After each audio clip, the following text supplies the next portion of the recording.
interpolator.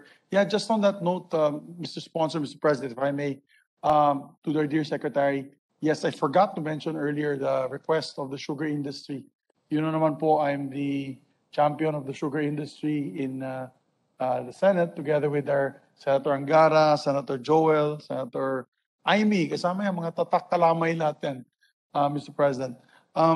There's a plan, I believe we read a plan of the DTI to import sugar. Request lang namin po, Mr. President, Mr. Sponsor, and the Third Year Secretary, totoo naman, di naman makompleto yung the production. Local production will never be able to exceed demand. No? There's really kakulangan. There's a lack of sugar. Pero request lang po na hindi muna pasok siya until the end of the milling season because we're milling now. The milling season just started, and therefore the prices, of course, will drop, and we'll be supplying local sugar.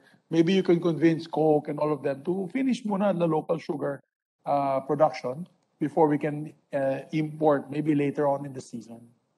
Secretary, just a humble suggestion. Giving the thumbs up, Your Honor. Yes, thank you. You did not even finish your sentence. And, thank you. No, alam po ni Secretary yan. Siya palagi, giving the thumbs up to you. I always massage him. Pag mga, siyempre, industry there. He's also protecting the industry. Yeah. The manufacturers. Yeah. So ako naman, I'm protecting the producers. Like Senator Kiko, who's also a pro-farmer. I'm also pro-farmer.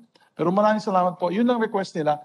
Na sana, in the end of the season, then doon na lang tayo mag-request ng importation.